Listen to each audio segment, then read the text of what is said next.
आज मैं इस बात की चर्चा कर रहा हूँ कि आमाशय के कैंसर में कब कार्बोवेज दिया जाता है, कौन कौन से लक्षण होंगे, तब आप कार्बोवेज को याद करेंगे।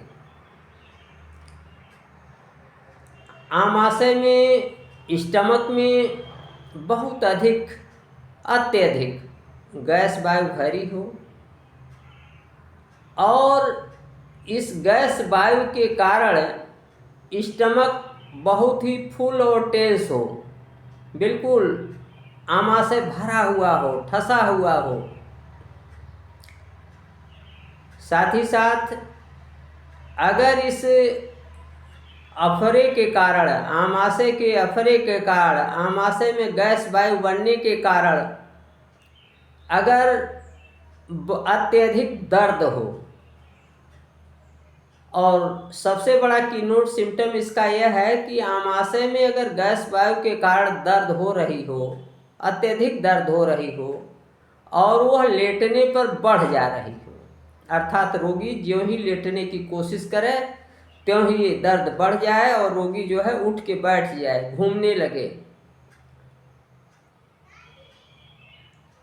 इसके साथ ही साथ यदि आमाशय में जलन हो, जैसे वहाँ कोई आग दहक रही है, कोयला जल रहा है, इस तरीके की जलन अगर महसूस हो, और कभी कभी ऐसी भी अवस्था आ सकती है कि पेशेंट को हंगर फॉर ऑक्सीजन हो, ऑक्सीजन की बहुत चाह हो, कमी हो, और मरीज कह रहा हो कि पंखा करो, पंखा करो, तेजी से पंखा करो, हवा करो, तेज हवा करो, चिल्ला रहा हो।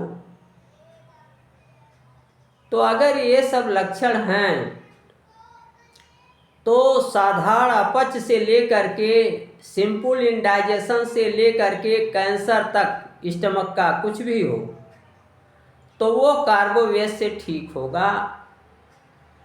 तो इस तरीके से इन नटसेल संक्षेप में आप ने यह जाना कि यदि पेट में गैस वायु खूब भरी हो, ठसी हो, अत्यधिक सूजन हो आमाशय में और अत्यधिक दर्द हो और यह दर्द लेटने से बढ़ जाता हो,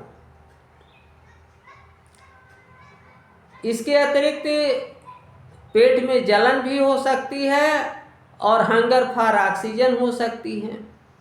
तो ये सारी चीज़ें अगर मिलती हैं और कार्बोवेज का जो मेन लक्षण है वो यह है लॉस ऑफ वाइटलिटी, बहुत ही कमजोरी आ जाती है, फीकापन आ जाता है, ठंडापन आ जाता है शरीर में।